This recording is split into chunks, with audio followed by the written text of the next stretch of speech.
Today we are discussing pulse code modulation. We have discussed all other modulations in the previous classes, that is amplitude modulation, frequency modulation, etc. So today we are going to discuss pulse code modulation. This is of very great importance in this digital era for digital communication, and it is applied in the telephone system, digital audio recording, CD, laserdisc, voicemail, digital video, etc. For this, what we require is a pulse transmitter, which is transmitting pulses at a regular rate, and using this pulse we are modulating the signal.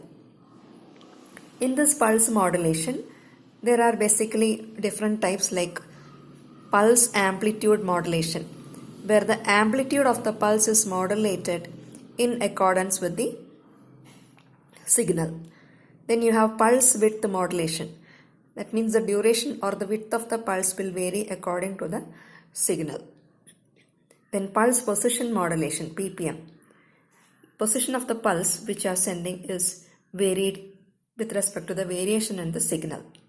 Then pulse code modulation. Pulse code modulation is you are directly converting the signal, you are digitizing it, you are coding it without any modulation. This analog is converted to the digital form. When you take a pulse, the on time of the pulse is less than the off time. The pulse you can represent, this is a pulse, a regular pulse. This is the duration where the pulse is on, this is the duration where the pulse is off. So in normal application what we do is we make the duration of the on time less and off time will be greater to save power, etc.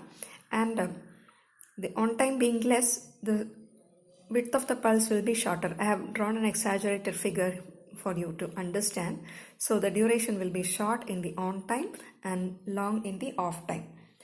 The ratio of the on time to off time is called duty cycle of that pulse. First, let me tell you something about the pulse amplitude modulation. This is the regular pulse you are sending. This is the radio frequency which is used to modulate the signal.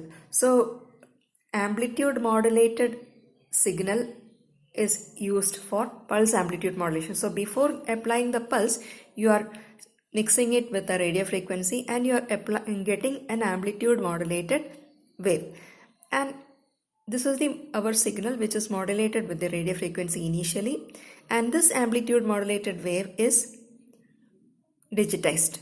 So you see the pulse over here, and in the pulse where you have high corresponding to the signal you see here, the width of the pulse is changing, or the amplitude, the amplitude of the pulse is changing according to the signal. So you get, this is the pulse amplitude modulated signal you are getting. This is the time where the pulse is on, this is the time where the pulse is off. That is why you don't have any signal over here. You can see this is the off time, no signal, on time the signal is there, and the pulse width is changing according to the signal. So this is pulse amplitude modulation. So the amplitude of the pulse, I just represented the modulating signal, and pulse amplitude modulation means a short pulse, inside that you have those waves.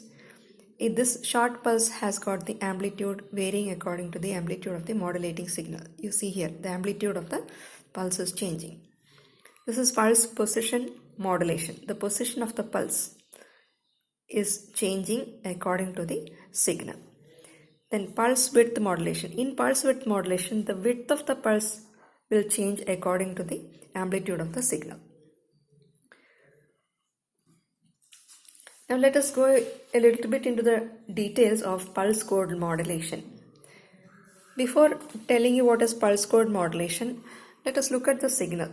So in red what you see is the signal you have, the analog signal. I am going to sample it. That means sampling means you are cutting it into small pieces. So the interval of the sample is kept small. At short, if the time duration is small, you can have a better resolution. More of the signal will be transmitted. So I have cut down into small pieces, or you call it sampling. This is the sampling interval T. I have sampled this signal, and the green lines shows where you are sampling, the sampling interval, and I have made a mark over here, peak to peak amplitude range. Peak to peak amplitude, I have take the measurement and have set a standard, the standard level for 0. It is not exactly 0 value, but a slightly high value. This is the 0, 1, 2, 3, etc. The amplitude values I have given. Now I am going to quantize this. Instead of this analog variation, I need to have quantized discrete values for the signal.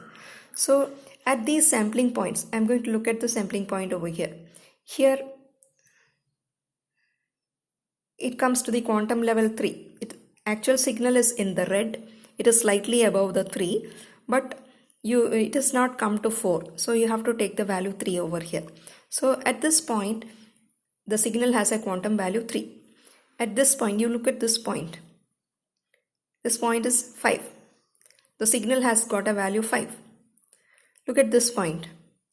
The signal has not reached the value 6, but above 5. So it will be having value 5 only.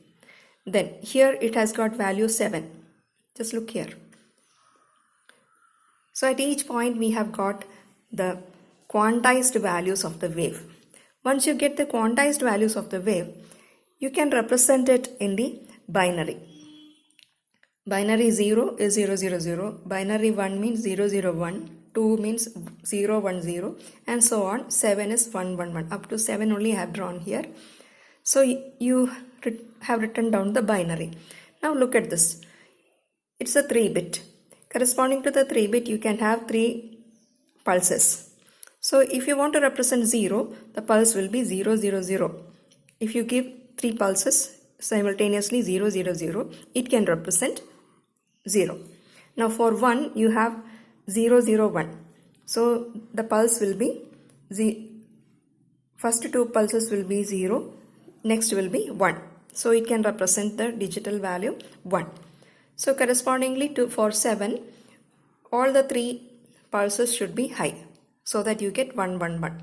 So you are converting, you are taking the actual signal, sampling it, and then quantizing it to the different quantum levels, and that value you are taking it in the binary, and that binary can be represented by a code of pulses. That means you have coded this actual signal into a binary form.